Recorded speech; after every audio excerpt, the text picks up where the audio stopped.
At my father's funeral, my stepmother leaned over the casket and said, "You were never his."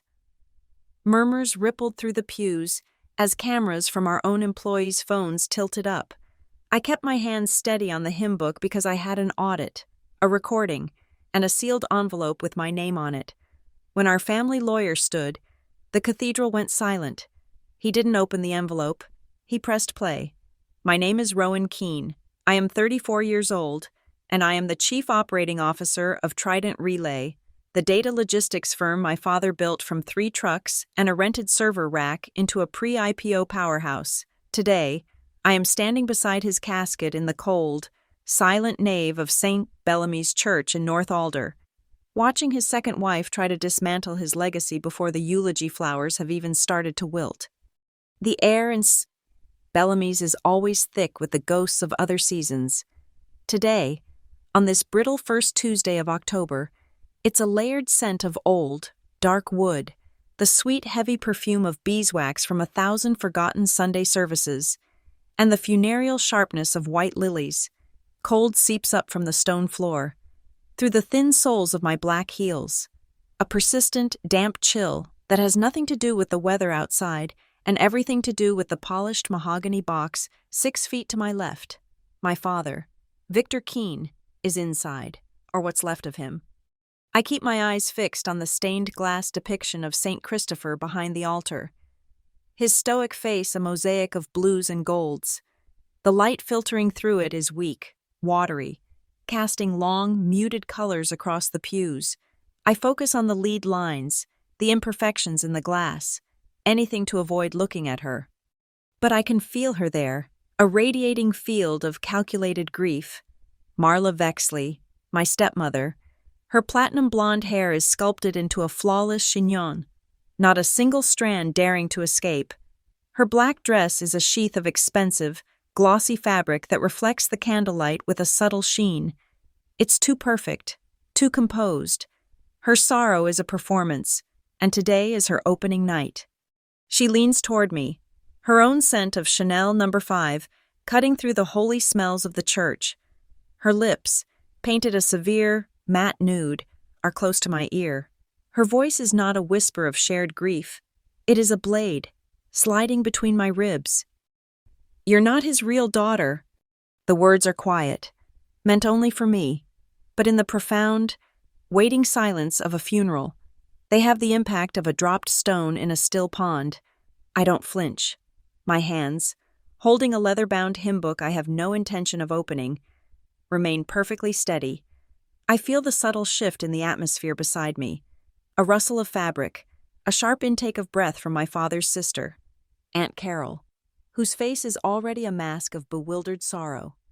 Further back, in the pews reserved for Trident Relay employees, I see the almost imperceptible tilt of smartphones. They aren't being obvious, but they are recording. Our people are loyal, but they are also data specialists. They document everything. It's the nature of our business. Information is currency, and Marla just minted a new coin. A low murmur snakes through the congregation, a sibilant hiss of speculation that travels from the Vexley side of the aisle, a contingent of professionally tanned and surgically tightened relatives I barely know. To the Keene side, a smaller, more weathered group of cousins and old family friends. They are confused. I am not. I know exactly what this is. This has nothing to do with blood, family, or love. This is about power. It's about the vacant chairman's seat at Trident Relay. It's about the controlling shares left in a state of sudden, tragic limbo. Marla's grief is a Trojan horse, and inside it is a corporate takeover strategy. By discrediting my relationship to my father, she intends to sever my claim not just to his personal estate, but to the corporate succession plan he meticulously designed. She wants to paint me as an imposter, a usurper, to invalidate my position and seize temporary control before the company goes public. It's a bold move. It's also a stupid one. My gaze drifts to the front pew. There sits Calder Pike, our family lawyer and my father's most trusted confidant for over 40 years. He is a tall, spare man built of quiet integrity and expensive, somber suits. His posture is ramrod straight, his expression unreadable. On the polished wood of the pew beside his knee rests a thick, cream-colored envelope, a seal of dark red wax, stamped with the Keene family signet, a trident, holds it shut. My name is written on the front in my father's familiar, decisive script. Rowan, open in my presence. Calder had handed it to me this morning at the funeral home. He'd looked me in the eye and said, "Victor's instructions were precise. This is for you, but the timing is yours to command." I haven't opened it, not yet. The contents of that envelope are an arrow in my quiver. But an arrow is useless without a clear target. I needed Marla to make her move in public. I needed witnesses. I needed the quiet, ever-present lenses of our employees' phones to capture her declaration. Her ambition, I gambled, would eventually outweigh her caution. It just happened sooner than I expected. Beneath the tailored wool of my black suit jacket, taped securely to the silk lining, is a micro-recorder no bigger than a stick of gum. It has been running since I stepped out of the car. We are in a public space, a gathering open to the community. Her words, spoken here, are fair game. Every whisper, every accusation is being meticulously logged in digital silence. It's not a tactic I enjoy. But Marla has turned my father's memorial into a boardroom ambush. I will respond in kind, with data and documentation. The organist begins a low, mournful prelude, the notes vibrating through the floorboards. The officiant, a kind-faced man named Father Michael, who has known my father for years, steps up to the lectern. He speaks of Victor Keene's generosity, his vision, his unwavering commitment to his employees and his community. He talks about Dad's booming laugh and his terrible golf swing. Every word is true, and every word feels like a small, sharp stone pelting my carefully constructed composure. I feel a tremor start in my hands and force it down. Grief is a luxury I cannot afford right now. That will come later, in the quiet, empty hours when the battle is over. As Father Michael concludes the eulogy with a final, somber prayer, the silence that descends is even heavier than before. It is in this moment of profound stillness that Marla decides to escalate. She lifts her head, her blue eyes sweeping over the assembled crowd. The performance of the grieving widow dissolves, replaced by a hard, glittering certainty. Her voice, no longer a conspiratorial whisper, rings out with startling clarity in the acoustically perfect space of the cathedral. "She's a fraud." Gasps ripple through the pews. Aunt Carol makes a choked sound beside me. I see the head of our board, a man named Gerald Thorne, exchange a sharp, uncertain glance with two other board members. The phones, which had been lowered, are now raised more openly. They know this is a critical event. This is the moment the ground shifts. And then, before anyone else can react, a different sound cuts through the tension. The soft scrape of a leather shoe on stone. Calder Pike is on his feet. He moves with a deliberate, unhurried grace that commands attention. The entire cathedral seems to hold its breath as he walks to the lectern. Father Michael, looking deeply unsettled, steps aside without a word. Marla watches him, a faint, triumphant smile playing on her lips. She thinks he is going to read the will, to validate her claim by my omission. She thinks this is her coronation. But Calder doesn't reach for the envelope still resting on the pew. He doesn't pull out any legal documents. Instead, he takes his own sleek black smartphone from his inner jacket pocket. He places it carefully on the lectern, angling the speaker toward the nave. His thumb moves with precision across the screen. The cathedral is so silent I can hear the click of the button. He doesn't open the envelope. He presses play.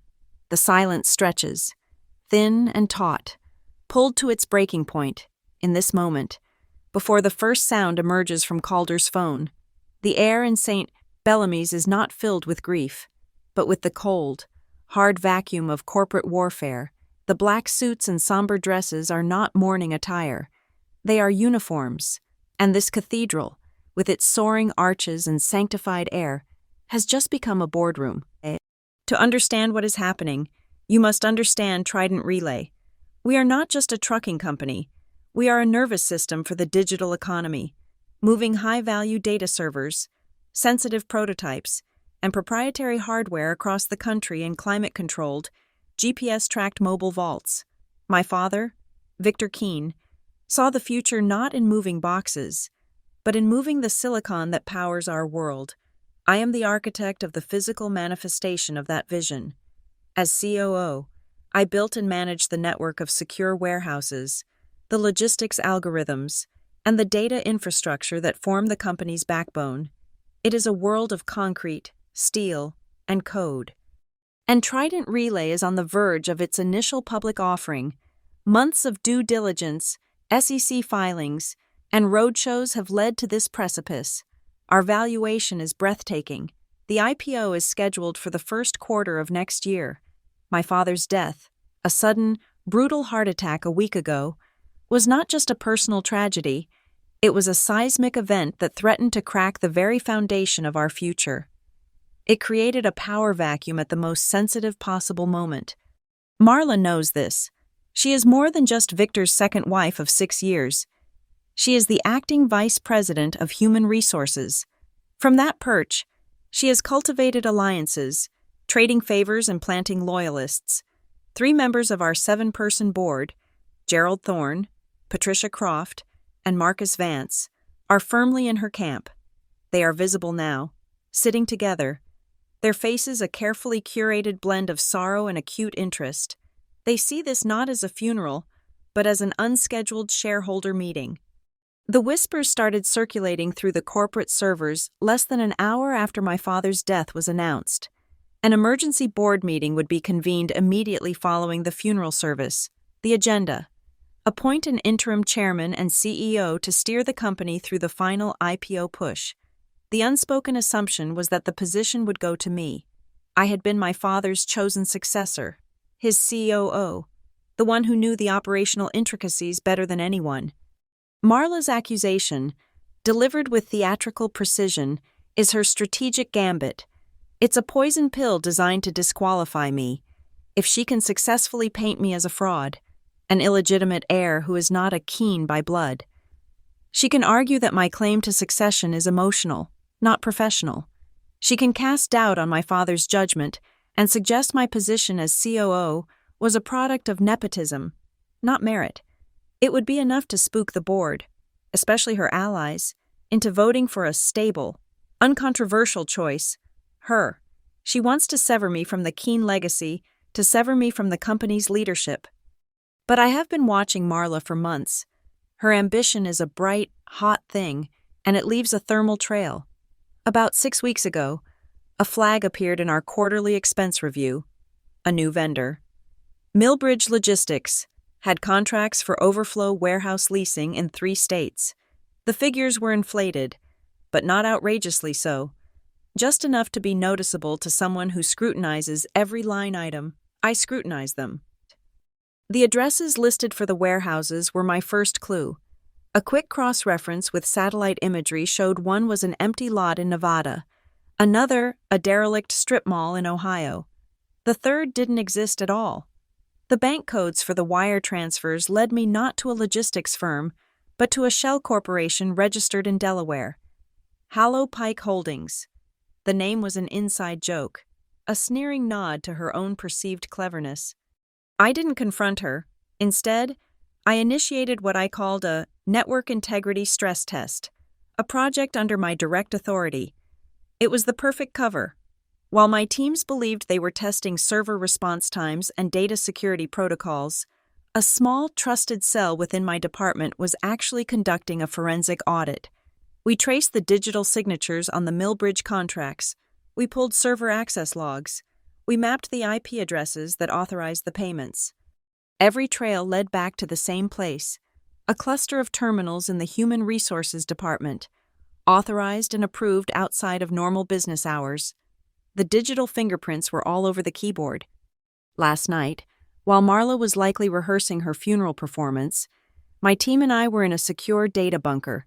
We downloaded the complete, unaltered general ledger, the fraudulent Millbridge contracts, and the corresponding payment authorizations.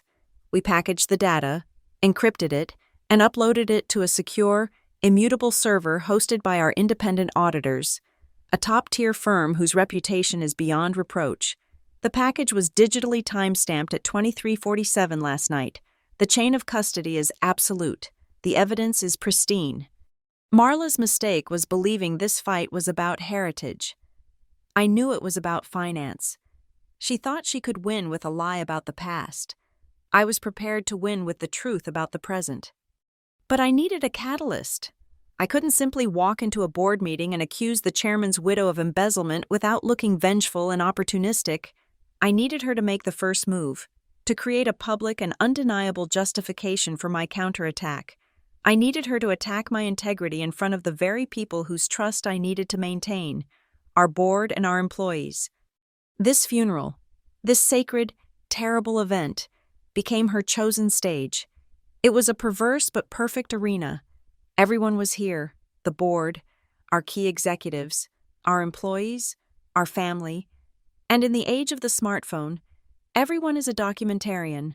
Her accusation, "She's a fraud," was not just an insult, it was a publicly recorded statement, an official entry into the minutes of this impromptu meeting. It gave me the legal and ethical high ground to respond. Now, as Calder Pike stands at the lectern, his phone resting on the Bible, I understand the full brilliance of my father's final strategy. He knew Marla. He knew what she was capable of. The sealed envelope resting on the pew is not just a document. It is the final piece of a meticulously planned defense. My father knew there might be a war after he was gone, and he left me the weapons to fight it. That envelope, Calder told me, contains not just his legally certified will, but also a personal recording he made weeks ago, a message from beyond the grave. The pieces are all in place. Marla has made her public accusation. The witnesses are present. The evidence of her financial crimes is secured, and my father is about to speak. A soft crackle emanates from the phone's speaker. It's the sound of a recording starting, the sound of a trap being sprung.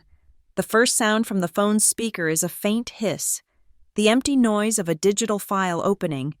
For a fraction of a second, the cathedral is filled with that sound alone. Then, a voice I thought was lost to me forever, my father's. It's not his public voice, the one he used in boardrooms and at press conferences. It's his private voice, the one from late-night conversations in his study, rich with the familiar baritone timbre and the slight, almost imperceptible weariness of a long day. It fills the sacred space of St. Bellamy's, impossibly alive, a ghost in the machine.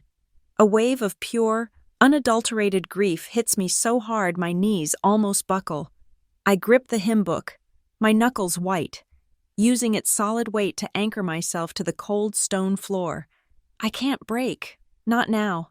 "If you are hearing this," Victor Keene says, his voice clear and steady, "then I am gone, and it seems some things have been left, unclarified." A collective intake of breath sweeps through the pews. Marla's face has gone rigid, the confident smirk replaced by a mask of stunned disbelief. She looks at the phone on the lectern as if it were a serpent. Let me be perfectly clear. For the benefit of all present, and for any recordings that may be made of this proceeding, my father's voice continues, each word deliberate and weighted with legal finality. Rowan Keene is my daughter. She is my daughter by choice, by heart, and by law. He pauses, and in that pause, the murmuring that had started just moments ago dies completely. The silence is absolute, reverent. Everyone is listening to a man speak from his own memorial. On August 14th, 1997, the recording states, the tone shifting to one of factual recitation. I legally adopted Rowan, then 6 years old, at the Brynfall County Courthouse. The case file is number 734 AD 97. The presiding judge was Eleanor Vance. The records are sealed, as is customary, but the decree is a matter of public, legal fact. He lays out the data points like a master strategist laying out his battle plan. Case numbers, dates, jurisdictions. This isn't a plea, it's an audit. I can feel Marla's entire argument crumbling into dust. Her attack was based on the absence of a biological link, a whisper campaign of innuendo. My father is responding with the crushing weight of notarized, docketed truth. Furthermore, his voice continues, on her 19th birthday, the adoption was reaffirmed and the paperwork amended by her own request, at which time she legally changed her surname to Keene. It was her choice to fully and legally become my daughter, just as it was my choice to become her father, a choice I have cherished every day since. He then shifts gears, his tone softening, becoming more personal, and in doing so, more devastating. Long before I ever met Marla, I was married to a wonderful woman named Elena, Rowan's mother. After Elena passed, I made a promise to her, and to myself, that I would raise our daughter, that I would protect her and provide for her always. That promise has been the guiding principle of my life. He has just erased Marla's entire chapter in his history, relegating her to a secondary character in a story that began decades before she arrived. He has framed his commitment to me not as a consequence of his life, but as its very foundation. And then, the recording stops. The silence that rushes back in is shocking. I watch Marla's face. A flicker of relief crosses it. She thinks it's over. She thinks that was the extent of his message. But then, after 3 full seconds of dead air, his voice returns, sharp and commanding. Marla. Just her name. It hangs in the air like a judgment. If you're in the room, he says, his voice laced with a familiar, dry irony I knew so well. Sit. A sound erupts in the church that is so unexpected, so jarring, that it takes a moment to identify. It's a laugh, not a loud one, but a ripple of choked back, incredulous laughter that starts with some of the senior Trident employees and spreads through the pews. They knew that tone. They knew that Victor Keene wit, a tool he often used to disarm a tense negotiation, to hear it now, from beyond the grave, directed at the very woman causing this scene, is a moment of such perfect, tragicomic theater that no one can resist. Marla's face floods with a dark, mottled crimson. Her eyes dart around the room, seeing the barely suppressed smiles, the heads bowed to hide laughter. She is being publicly diminished by the very man she is supposedly mourning. Humiliation is a far more potent weapon than anger, but she doesn't sit. She remains standing, rigid with fury, a lone, defiant statue in a sea of shifting allegiances. The recording begins again, the brief moment of levity gone, replaced by the cold, precise language of business. Now, regarding the future of my company, the successor plan for Trident Relay resides with Calder Pike. It is not in the will, it is in the corporate bylaws. This is the pivot, the masterstroke. My eyes snap to Calder. He meets my gaze and gives a single, almost imperceptible nod, as my father's voice continues to speak. Calder reaches down to the pew and picks up not the sealed envelope, but a slim gray document folder that had been lying beside it. He holds it in his hand. Ready. Marla's entire strategy was predicated on contesting the will, on using my illegitimacy to challenge my inheritance of his personal assets, which included his controlling shares. My father, with one sentence, has just made the will irrelevant to the question of corporate control. He moved the entire battle to a different jurisdiction, from probate court to corporate law. The recording concludes, and his voice, for the last time, is filled with a quiet, powerful warmth that seems directed only at me. Family is not blood, he says, the words resonating deep in my bones. It's signature and time. The audio file ends. The hiss of static returns for a second, and then Calder's thumb taps the screen, plunging the phone and the room into a profound silence. No one moves. No one blinks. It feels as if every person in the cathedral is holding their breath, waiting. And then, as if on cue from some unseen stage manager, a single, clear note from the church bell tower tolls the hour, the sound echoing through the nave, a punctuation mark on the end of my father's last testament. The room has changed, the power has shifted, and the war has just begun. Calder Pike lets the echo of the final bell fade into the cavernous silence of the church. He doesn't look at Marla. He doesn't look at me. He addresses the congregation. But his true audience is the 7 members of the Trident Relay Board of Directors. His movements are economical, his voice devoid of emotion, a precise instrument of the law. He opens the gray folder he's been holding. Pursuant to the Articles of Incorporation and the Operating Agreement of Trident Relay, a registered Delaware C Corporation, he begins, his voice carrying with the dry authority of a courtroom deposition. I am here to announce the activation of a specific, binding provision within the corporate bylaws. He holds up a single sheet of paper from the folder. It is dense with text, stark black against the cream-colored stock. This is a certified copy of an amendment to the bylaws, filed with the Delaware Secretary of State on May 12th of this year. It is designated as Appendix B, Section 3, Succession Protocol 14K. A new wave of murmurs, quieter this time, more confused, passes through the room. This is unfamiliar territory. Wills and inheritance are concepts of family drama. Bylaws and corporate governance are the language of power. A language not everyone here understands, but whose weight they can feel. Succession Protocol 14K, Calder continues, reading directly from the document, his finger tracing the line, stipulates the following. In the event of the incapacitation or death of the chairman and CEO during a designated pre-IPO quiet period, temporary operational control of Trident Relay shall immediately and automatically be vested in the acting chief operating officer. He looks up, letting the words settle. I can see the gears turning in the minds of the board members. Gerald Thorne's eyebrows are knitted together in concentration. Patricia Croft leans forward slightly, her gaze fixed on Calder. This is not what they expected. Calder continues, Protocol 14K further specifies, and I quote directly, this transfer of temporary authority is a matter of operational continuity and corporate governance. As such, it is entirely independent of, and shall not be influenced by, matters of familial relation, bloodline, or personal inheritance.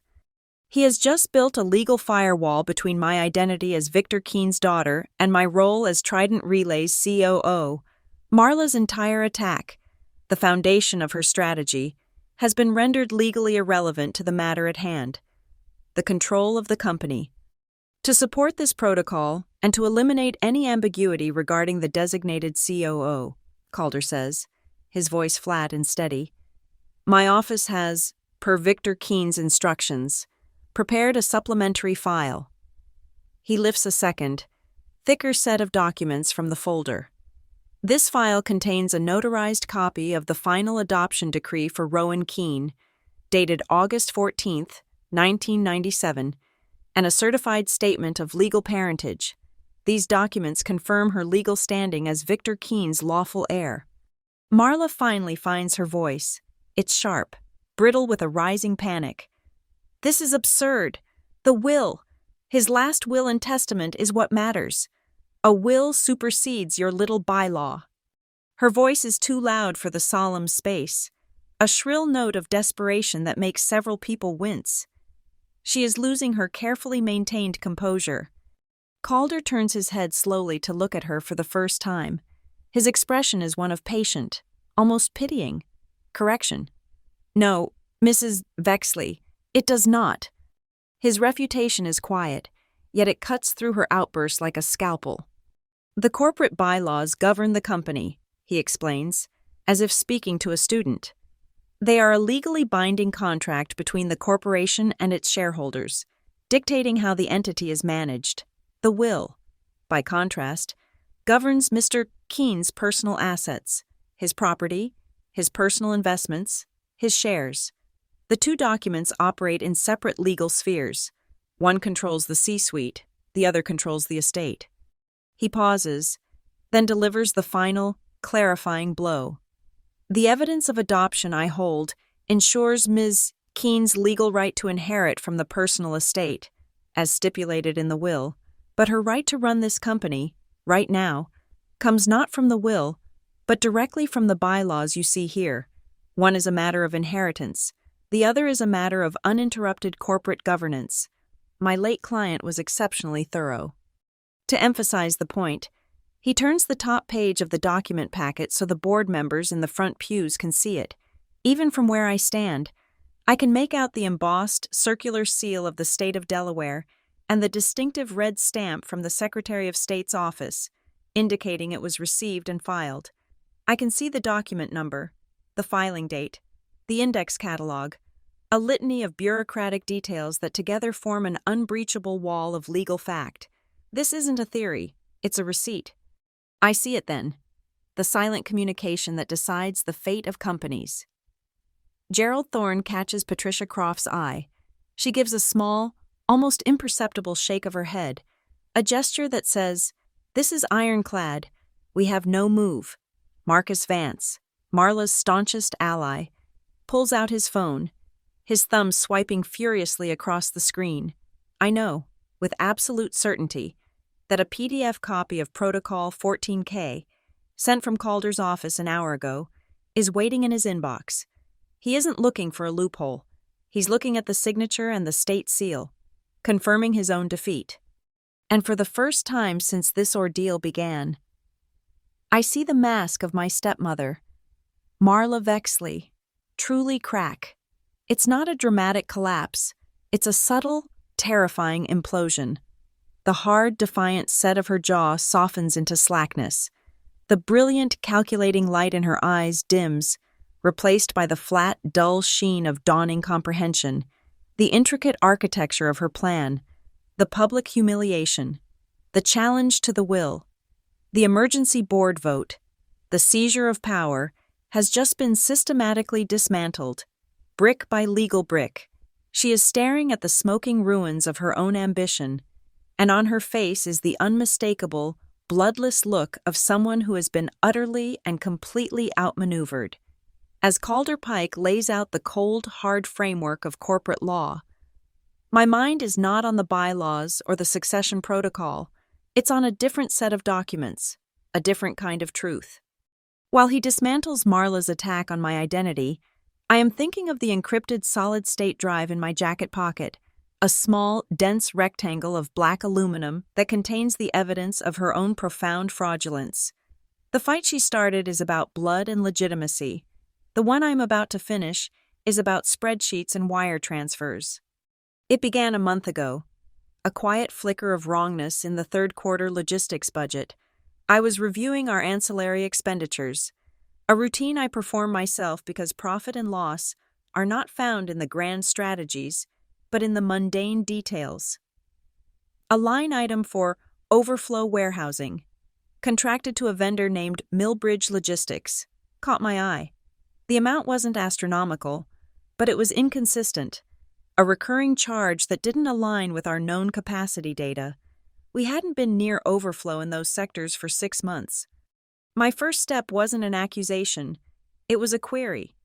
I pulled the contracts. They were standard leases for 3 warehouse spaces, but as COO, I know the geographic footprint of every asset we control. The addresses felt wrong. I ran them through our proprietary mapping software, cross-referencing them with commercial real estate databases and live satellite feeds. The warehouse in Nevada was a vacant, sun-scorched lot of gravel and sagebrush. The one in Ohio was a boarded-up husk of a former Kmart. The third address, in Arizona, was a postal code that didn't even have a corresponding street. My blood didn't run cold. It became still. This was not a clerical error. This was deliberate deception. The next data point was the money trail. The payment authorizations for Millbridge Logistics were routed through a standard ACH transfer. I had my internal finance tech trace the destination bank and account number. They didn't lead to a logistics company, they led to a holding company, incorporated in Delaware just 8 months prior. Hallow Pike Holdings. The name was so audaciously arrogant, a thinly veiled reference to a hollow pike, a type of ceremonial but ultimately useless weapon. It was Marla's clumsy attempt at a clever inside joke, a testament to her belief that no one was smart enough to look. I said nothing. I didn't alert the board. I didn't confront my father, whose health was already precarious. A public accusation without irrefutable, independently verified proof would have devolved into a messy he said, she said scenario, destabilizing the company before the IPO. Marla, as head of HR, would have painted me as a jealous stepdaughter trying to undermine her. So, I did what I do best. I built a system to gather data. I announced a new initiative, a Level 3 network integrity and security audit. It was the perfect corporate camouflage. To the company, I was stress testing our firewalls and data protocols in preparation for the IPO's heightened scrutiny. In reality, I directed a small, hyper-loyal team within my operations division, people I had hired and mentored myself, to conduct a targeted forensic analysis.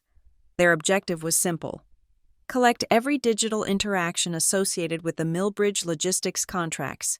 I wanted IP addresses, terminal IDs, login timestamps, and user credentials for every person who drafted, reviewed, or approved the documents and the subsequent payments. The results came back within a week, and they were unequivocal. The contracts were drafted and the payment schedules approved from a small group of IP addresses assigned to the executive wing of the Human Resources Department. More damningly, the final authorizations, the digital signatures that released the funds, all occurred between the hours of 10:00 p.m. and 2:00 a.m. on weeknights. It was a clear, deliberate effort to conduct business when the building was empty, to hide in the digital shadows. With the data trail leading directly to Marla's office, I took the next step. I engaged our external auditing firm, the same blue-chip firm handling our IPO diligence, and commissioned an independent, confidential forensic accounting review. I packaged my team's internal findings and handed them over. Not as a corporate officer, but as a concerned party seeking legal counsel. The engagement was booked through Calder Pike's office. The results of the audit would be delivered directly to him, sealed and protected under attorney-client privilege, a legal asset, untouchable by internal corporate politics. My father taught me to use the law not as a sword, but as a shield. The final report arrived in Calder's encrypted inbox last night, while I was sitting in the silent funeral home, choosing hymns I knew my father had loved.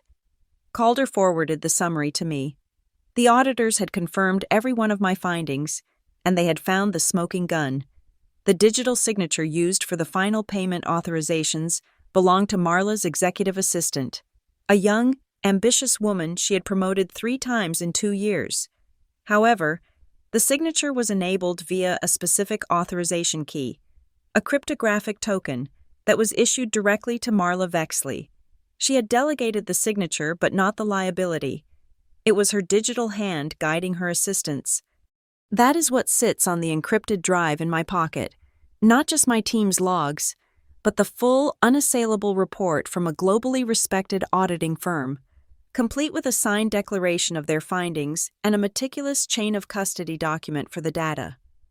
I brought it with me to the funeral today, because I knew this was her chosen battlefield. I knew she would try something, and I needed to be prepared for any contingency. I knew there would be cameras, not from the press, whom we had barred, but from our own people. In a data company, everything is recorded. I needed this neutral, solemn setting, where any outburst, any aggression, would reflect solely on the instigator. Marla's ambition made her predictable. She would choose the moment of maximum emotional leverage to launch her attack. And when she stood before this congregation and called me a fraud, a deceiver, she did more than just slander me. She gave me the perfect, unimpeachable justification to introduce evidence of her own far more tangible deceit. She publicly questioned my fitness to lead, which gives me the fiduciary duty to expose a threat to the company's stability and assets, a threat that happens to be her. The board of directors now has no choice. Marla's accusation, followed by Calder's legal rebuttal, has created a crisis of leadership. They are legally obligated to address it immediately. The emergency session that was once a rumor is now a certainty. It will be convened as soon as the last mourner leaves this church, and I will walk into that meeting not as a grieving daughter defending her name, but as the acting chief operating officer, presenting evidence of felony embezzlement against a senior executive, The game has changed from succession to survival, and I have the data on my side. With the matter of the bylaws settled, a fragile, temporary order seems to fall over the room. Marla stands defeated on the point of corporate law, her face a pale, taut mask of fury. But Calder Pike has not returned to his seat. He has not put away his documents. He holds his position at the lectern, and his gaze, which had been fixed on the board members, now sweeps across the entire congregation. The first part of his response was a shield. "This is the sword." "Let me be clear," he says, his voice dropping slightly, yet gaining an intensity that commands absolute attention. The statement made moments ago by Mrs. Vexley concerning Ms. Keene's parentage is not only factually incorrect, as established by the legal decrees of Brynfall County, but it is also malicious and defamatory. This is no longer a corporate proceeding. He is making a public declaration, a statement for the record, for the dozens of smartphone cameras still silently recording. He then reaches down and, for the first time, picks up the thick, cream-colored envelope, the one with my name on it, the one sealed with the dark red wax of the Keene signet, with a deliberate, almost surgical precision. He cracks the seal. The sound is a sharp snap in the stillness, the breaking of a final promise. He unfolds a single sheet of heavy paper, a handwritten letter. He scans it for a moment, then looks directly at the board. Victor Keene's last will and testament is a straightforward document, and it will be executed in due course, Calder says. But he also left this personal addendum. I will not read all of it, only the final, operative line. He clears his throat and reads from my father's strong, familiar script. Let there be no doubt, my daughter, Rowan Keene, inherits the Keene Trust. The words land in the silent church with no immediate impact, because no one understands them. Keene Trust? It's a term I have never heard. I see a flicker of confusion on Marla's face. She who had studied my father's finances with a vulture's focus has no idea what he is talking about. It is an unknown variable, and it terrifies her. Calder places the letter on the lectern. The Keene Trust, he explains, his voice patient, instructive, is an irrevocable trust established by Victor Keene 7 years ago. It is a separate legal entity, and its assets are not part of his personal estate. Therefore, it is not governed by the will. He lets that sink in, a fortress, built years ago, that Marla's siege on the will could never touch. The trust has a dual mandate, Calder continues. First, to fund the Keene Scholarship Program, providing full college tuition for the children of long-term Trident Relay employees. Second, the trust holds a significant block of reserved founders' shares, 10% of the total company equity, designated as non-dilutable through the IPO. A gasp comes from Gerald Thorne, the head of the board, 10%, a kingmaker's portion. It's a block of shares large enough to swing any vote, to secure any position. The sole beneficiary of the Keene Trust, Calder announces, his eyes finding mine, is Rowan Keene. The primary trustee was designated as her mother, Elena. In the event of her passing, the role of successor trustee fell to, he pauses, looking down at the document as if to confirm, to me. The sheer, breathtaking foresight of my father's planning washes over me. He had insulated his legacy, his company, and me, with layers of interlocking legal protection. And then Calder delivers the final, devastating blow. He picks up another document from his gray folder, a single-page declaration. The trust contains a specific provision, an article I am legally bound to execute at this moment. It is called the Proxy Spring Clause. He reads from the page. In the event of a public, malicious challenge to the legitimacy or standing of the designated beneficiary, all voting rights associated with the shares held in the Keene Trust are to be immediately and temporarily transferred, via proxy, to the beneficiary herself, to be wielded at her sole discretion for the protection of the trust's primary asset, the company. The air in the room becomes thick, heavy, hard to breathe. The complex legal language boils down to one simple, brutal fact. By attacking me, Marla has just handed me a weapon of unimaginable power. She didn't just fail to disinherit me. She has, in effect, handed me the keys to the kingdom. Calder Pike places the proxy authorization document on the small altar beside the lectern. Its crisp white paper a stark contrast to the dark, aged wood. The sound of its landing is barely audible, but it echoes in the silence like a gavel falling. Marla finds her voice, but it is a ragged, shredded thing, a cornered animal's snarl. Forgery! The word is ugly, desperate. It is the last accusation she has left. Calder's expression does not change. He seems to have been waiting for this. He turns his head slightly toward the pews. Father Albright? Ms. Peters? If you would. Two figures rise and walk toward the front of the church. One is the associate pastor of St. Bellamy's, a man in his late 60s with a kind, weary face. The other is a woman I recognize from my visits to the county courthouse with my father years ago, Genevieve Peters, the senior clerk of the court for Brynfall County, a woman whose entire life is dedicated to the sanctity of official documents. They had been sitting quietly, two ordinary mourners lost in the crowd. They are the witnesses. They approach the lectern. Calder silently hands the handwritten letter to Father Albright and the proxy document to Ms. Peters. The pastor examines the letter for a long moment, his eyes moving from the paper to the casket and back again. He looks up at Calder. I was with Victor when he wrote this last year, after one of our vestry meetings, Father Albright says, his voice soft but clear. He wanted a spiritual advisor as a witness. That is Victor Keene's handwriting. That is his signature. He places the letter back on the lectern. Then Ms. Peters, who has been examining the proxy document with a practiced, professional eye, speaks. Her voice is the opposite of the pastor's. It is sharp, precise, and absolute. I personally notarized this proxy declaration 5 months ago in my office. Mr. Keene signed it in my presence, and I affixed my seal. The signature is authentic, and the document is legally binding. She lays the document down beside the letter. Check and mate. Marla stumbles back a step, her hand flying to her throat. The foundation of her world has just been pulverized into dust before a silent congregation of witnesses. I don't need to look around the room. I don't need to see the tiny, glowing red dots on the phones held by our employees. I know, with a cold and certain clarity, that every word, every testimony, every single, damning second has been recorded. The narrative is no longer in question. It has been signed, sealed, and witnessed. The air in the sacristy is thick and still, smelling of old paper and snuffed candles. It's a cramped, functional room, never intended for this purpose, and the 7 members of the Trident Relay Board of Directors look deeply uncomfortable, perched on a motley collection of prayer kneelers and antique wooden chairs arranged around a heavy oak vesting table.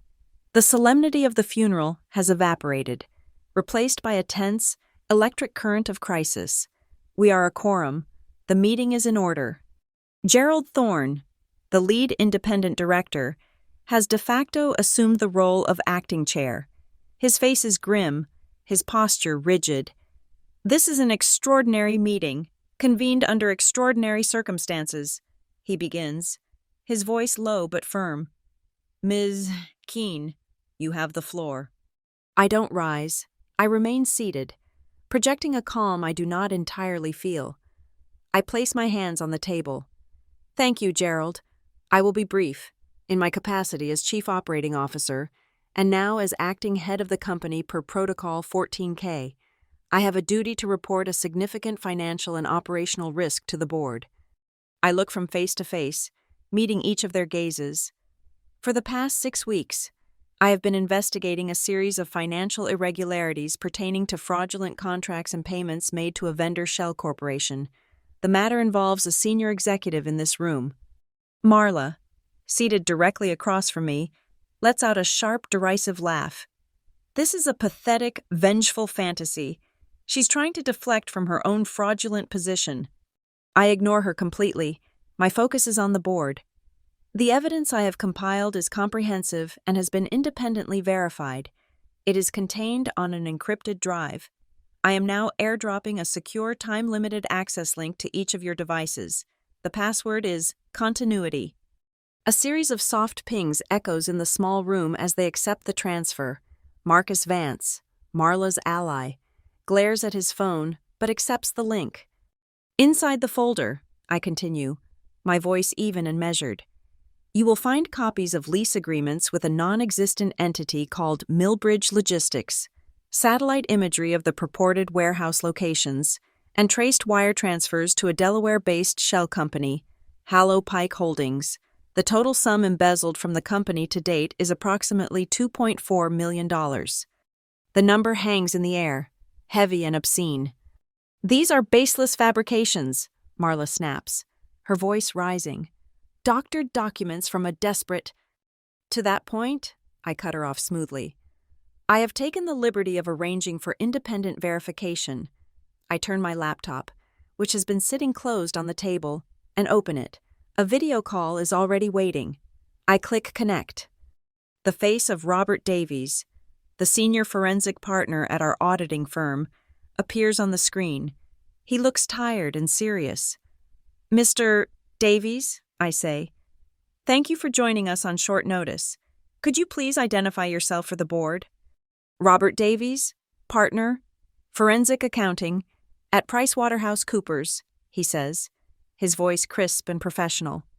My team was engaged by legal counsel to perform a confidential audit of specific corporate expenditures.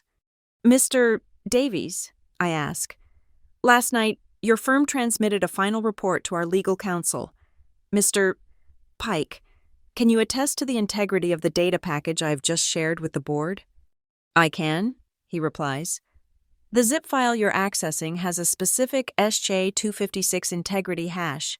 My team generated that hash upon concluding our investigation. It is a unique digital fingerprint. As long as the hash on your file matches the one in our report, the data is identical and has not been tampered with. I have the reference hash on my screen now. If you'd like me to read it. That won't be necessary. Robert, thank you for your time, Gerald Thorne says, his voice strained. He is looking at his tablet, his face pale. The technocratic certainty of a hash value is more damning than any accusation. It is mathematical proof. The call disconnects. I request a postponement of this ambush, Marla demands. Standing up so quickly her chair scrapes loudly against the stone floor. This is a highly inappropriate venue, and these are unsubstantiated attacks made out of grief and spite. I need time to consult my own legal counsel. Request denied, Marla, Gerald says, his tone now glacial. He doesn't look up from his tablet. We are in a pre-IPO quiet period. We have just been presented with credible evidence of significant financial misconduct by a senior officer. The potential damage to the company's valuation and our fiduciary duty to our shareholders outweighs any consideration of venue. We will deal with this now. He looks at me. Rowan, what do you propose? Now is the moment. My voice is clear and devoid of any emotion. I am no longer a daughter. I am an executive making a recommendation.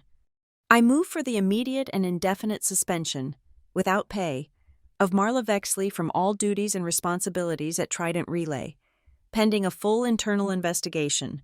I further move that the board authorize said investigation to be overseen by an independent committee comprised of Mr. Thorne and Ms. Croft. Finally, I move for the immediate securing of all physical and digital assets within the Human Resources Department, including the sealing of Miss Vexley's office and the imaging of all relevant servers and devices by an external IT forensics team. There is a beat of silence. I'll second that motion, Patricia Croft says quietly, her eyes hard as steel. All in favor? Gerald asks. 4 hands go up immediately. Gerald, Patricia, and 2 other board members who I know were loyalists of my father. My own hand stays down, as the acting chair and the one making the motion. I will not vote. Opposed? Marcus Vance slowly, reluctantly, raises his hand. Abstentions? The final board member, a man named Henderson, keeps his hands folded on the table, his face a mask of conflict. The motion carries 4-1, with one abstention, Gerald declares. From the corner of the room, our company's securities counsel, a perpetually nervous man named Avery, clears his throat. Mr. Thorne, the board should be aware that an event of this nature, the suspension of a senior officer for financial malfeasance, will almost certainly be considered a material event that requires disclosure in our S1 filing with the SEC. We are aware, Avery. Thank you, Gerald says curtly. I pull a pre-printed document from my folder.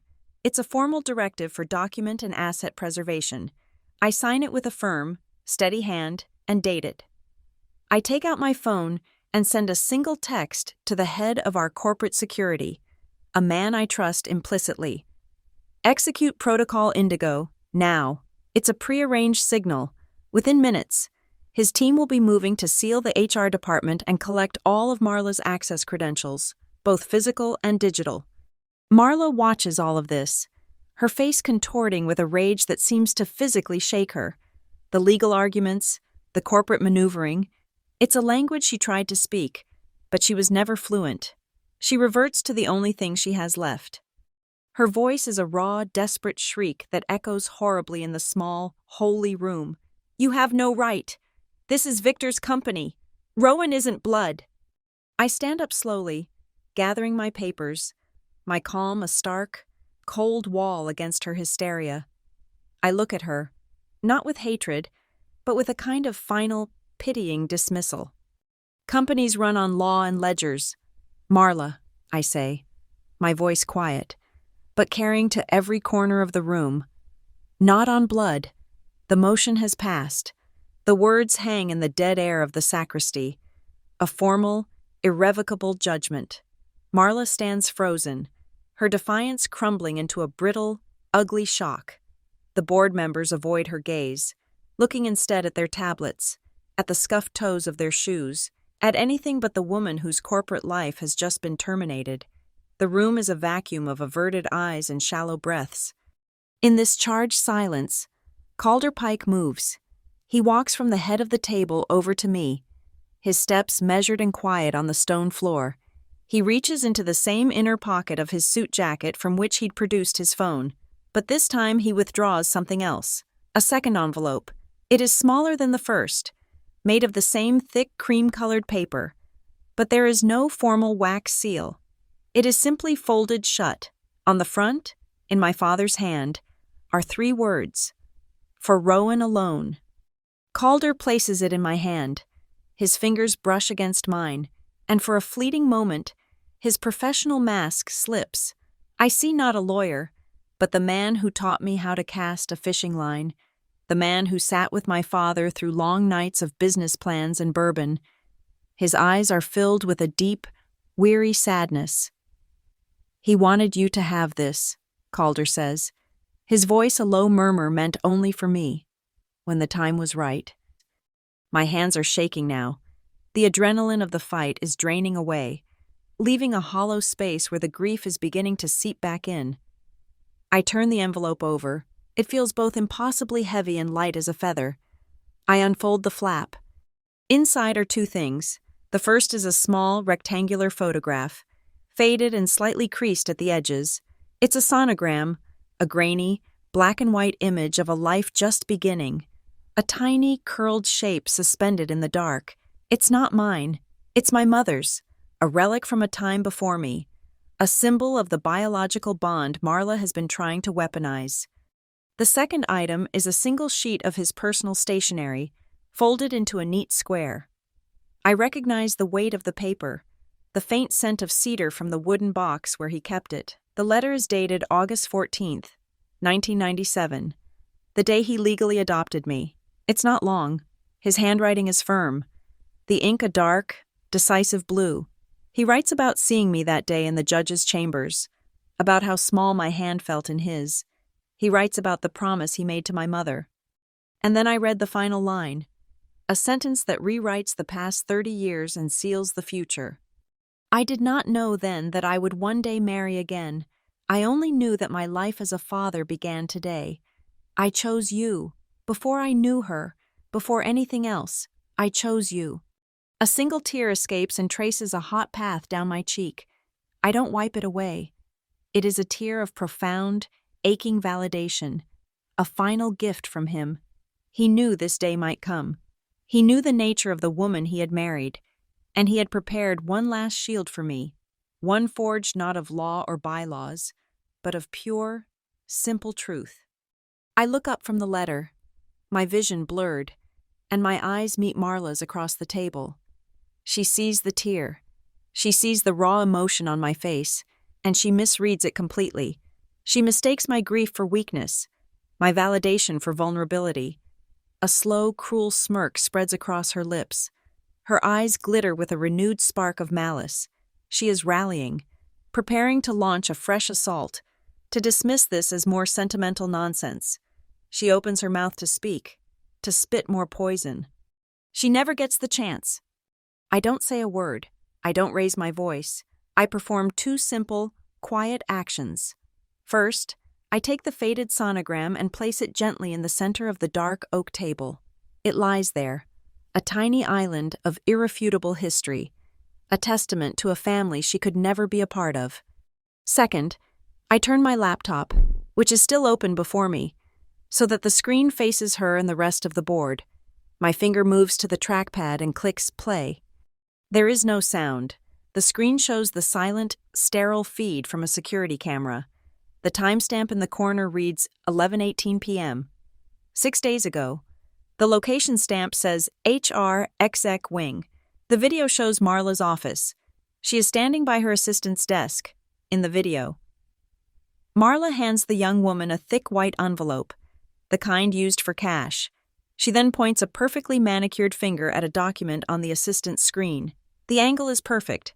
It's a lease agreement. The header, Millbridge Logistics, is clearly visible. The video continues to play in damning silence. The assistant nods. Marla leaves. Then, I click to a new file. It's a screen capture, a forensic image recovered from the company's messaging server, a text conversation between Marla and her assistant from moments after the video feed ends. Assistant, we're covered. The wire is scheduled for tomorrow morning. Delete the draft? The response, from the contact labeled Marla Vexley, is a single, brutal word. Marla Vexley, yes. I stop the video. Marla's smirk is gone, vanished as if it were wiped from her face. The color drains from her cheeks, leaving her skin a waxy, translucent white. Her mouth, which had been opened to spew more lies, is hanging slightly agape. She is not looking at me. She is not looking at the board. She is staring at the laptop screen, at her own digital ghost, at her own texted confession. She closes her eyes. It's not a blink. It's a slow, final lowering of the lids, a surrender. There is no outburst, no final, desperate denial, just a profound, internal collapse. Her shoulders, which have been held in a posture of rigid defiance, suddenly slump. The invisible strings holding her upright have been cut. It is a silent confession, more absolute and devastating than any words she could ever speak. I say nothing more. The room understands everything. The whispers about blood, the legal challenges, the corporate posturing, it all fades into insignificance in the face of this cold, hard, visual proof of a common crime. Calder Pike's voice, calm and procedural, cuts through the thick silence. Mrs. Vexley, I need you to place your phone on the table. At that moment, the door to the sacristy opens quietly. A man in a dark suit, the head of our corporate security, steps just inside the room. He doesn't look at anyone but Marla. He is not a threat. He is simply a fact, an inevitability. Marla's eyes flutter open. They are empty now, defeated. With a hand that trembles almost uncontrollably, she reaches into her expensive handbag, withdraws her phone, and places it on the polished oak table. It makes a soft, final click as it comes to rest next to the ghost of a child on a faded sonogram. The heavy oak door of the sacristy closes with a soft, final click, sealing the boardroom drama within its four walls. As I step back into the main nave of the church, the atmosphere has changed. The initial shock of my father's recording has subsided, replaced by a low, persistent hum of activity. The air is no longer still with grief. It is alive with information. In the muted light filtering through the stained glass windows, I can see the low glow of dozens of screens as texts are sent and emails are read. The story of what happened in this church, and in the small room behind the altar, is already being written, disseminated in real time across the digital network my father built. Marla's name does not need to be spoken aloud again. She has become a data point, a cautionary tale whispered in encrypted messages. Just as I reach the front pew, the church bells begin to toll again, a deep, resonant peal that vibrates through the stone floor. It is the final benediction, the signal that the service is over, but it is not over. There is one last piece of business, one final entry for the record. I turn to Father Michael, who has been watching these proceedings with a look of profound pastoral bewilderment. "Father," I say, my voice quiet but clear, "may I have 1 minute at the lectern to say a final word?" He looks from me to Calder, who gives a slight nod, and then back to me. He sees the resolve in my eyes, and perhaps he understands that this, too, is part of the eulogy. "Of course, my child," he says, and gestures toward the lectern. I walk to the lectern, the same spot where Calder stood, where my father's voice had filled the air. I don't bring any notes. I don't need any. I place my hands on the cool, worn wood, the same wood my father's hands had once rested upon during countless holiday services. I look out at the sea of faces, family, friends, and most importantly, our employees. They are the company. They are his true legacy. "I want to thank you all for being here," I begin, my voice steady, amplified by the church's perfect acoustics, "for honoring my father. Many of you have shared stories with me this past week about how he changed your lives, about his kindness, his vision." I pause, letting the weight of his memory settle in the room. I look toward the casket. I did not lose my father today. I lost him the moment his heart stopped a week ago, in the quiet of his study. That was my loss. Today is not about loss. Today is about a promise. I lift my gaze back to the crowd. Today, I keep his promise. His deepest held belief was that the success of Trident Relay was built on the backs of its people, on your loyalty and your hard work. He believed the company had a duty to you, beyond a paycheck. My voice gains strength, infused with purpose. Therefore, effective immediately, Trident Relay will formally endow the Keene Scholarship Program, as stipulated by the Keene Trust.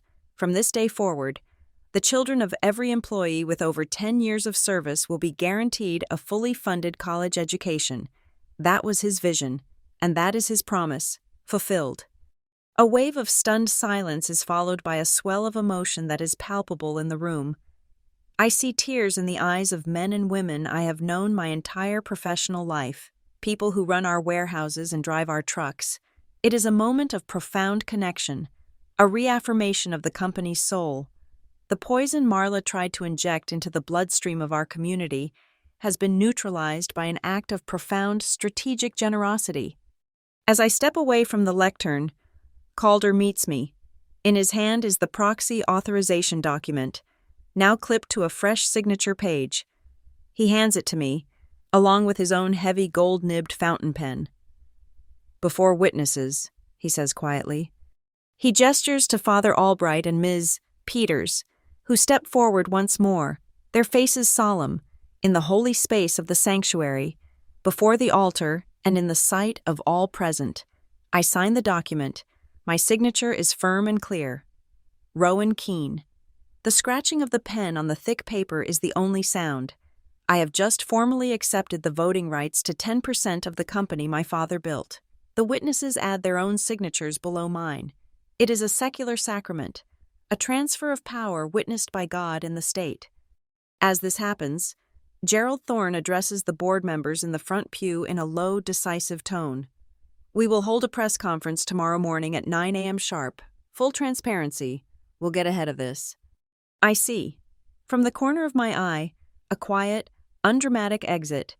Marla is being escorted by the head of security, not by the main aisle, but through a small, unobtrusive door to the side of the chancel. There are no cameras there, no audience.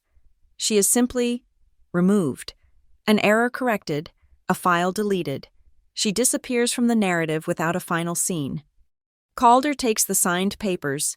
The transaction is complete. I turn and walk back toward the pew, and as I do, my hand instinctively reaches into my jacket pocket.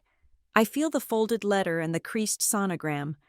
I put them back inside the small envelope and tuck it securely away.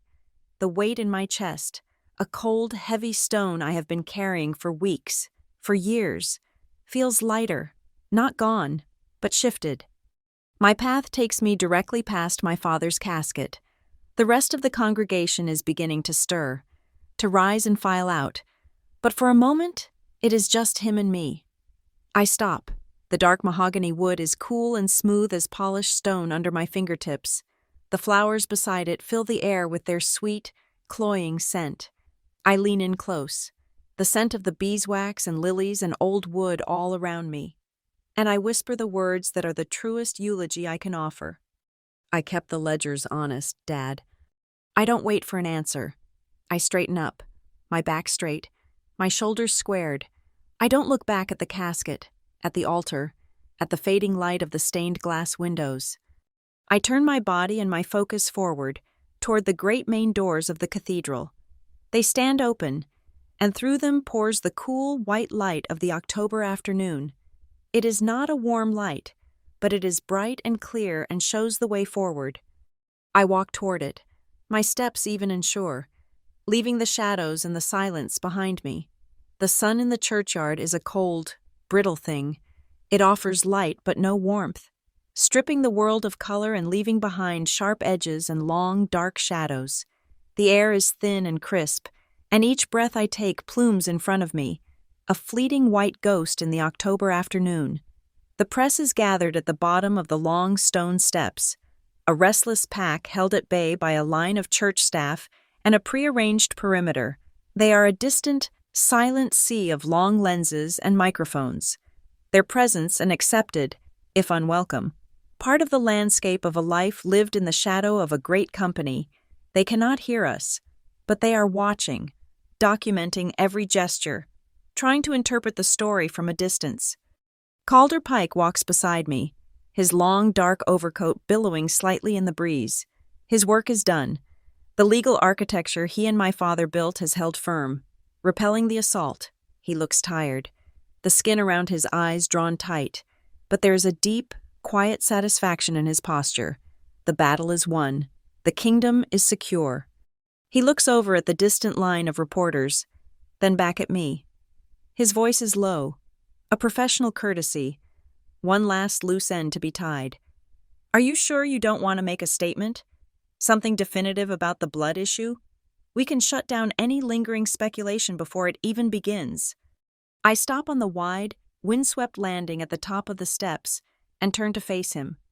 The breeze catches a strand of my hair, whipping it across my face. I don't brush it away. I look at this man who has been a constant, steady presence my entire life, and I feel a wave of gratitude so profound it almost takes my breath away. He is the keeper of promises. No, Calder, I say, and my voice is steady, without a tremor of doubt. There's no need. We already filed our definitive statement on that. He looks at me, a question in his eyes. We filed it 20 years ago, I clarify, a faint, ghost of a smile touching my lips. With a judge, it's a matter of public record. The finality in my voice is absolute. The argument Marla tried to make was never a legal one. It was an emotional one, a cheap shot aimed at the heart, but my father and I had answered it long ago. In a sterile courtroom, with signed papers and a raised right hand. Our family wasn't a matter of opinion. It was a matter of law. There is nothing more to say. As if summoned by the thought of procedure and confirmation, a sharp, buzzing vibration comes from my jacket pocket. I pull out my phone. The screen is bright in the cold, clear air. It's an email. The sender is Andrei Volkov, our head of corporate security. The subject line is blunt, efficient. Protocol Indigo. The body of the email is even more so. HR Executive Wing is sealed. All assets are secure. Data preservation order is in effect, awaiting further instructions. It is the digital echo of the events in the sacristy, the confirmation that the gears of the corporation are turning, that my directive is being executed with precision. The old regime is being dismantled, not with a bang, but with the quiet, inexorable force of corporate policy. I look at the email for a moment, then my thumb moves across the screen. Opening a secure messaging app, I select a group channel labeled TR Operations Command.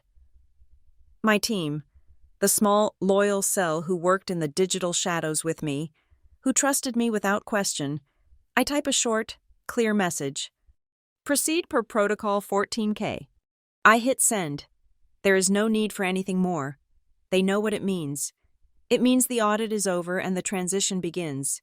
It means the acting COO is now fully in command. It means the work continues. I slide the phone back into my pocket. There are no hugs. Calder doesn't place a comforting arm on my shoulder. I don't break down in a wave of relieved tears. The performance is over. The drama is finished. All that is left is the work, the quiet, relentless forward momentum of a billion-dollar company. All that is left is the promise I made to my father, a silent vow sworn over balance sheets and logistics charts, a promise to protect what he built, a promise fulfilled. A sudden gust of wind sweeps across the churchyard, rustling the wreaths of funereal flowers that line the steps.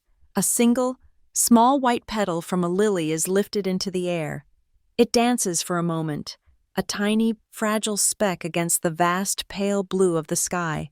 Before drifting down, it lands, with impossible gentleness, on the lapel of my jacket, coming to rest directly beside the plastic clip of my Trident Relay Employee ID badge, the white of the petal against the stark blue of the company logo, the past and the future, fused in a single, random moment.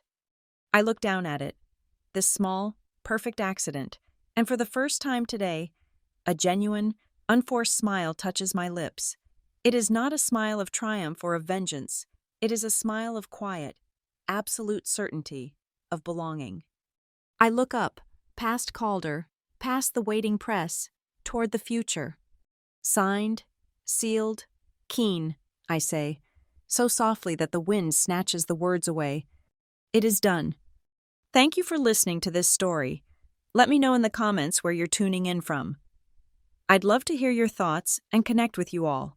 Please consider subscribing to the channel and liking the video.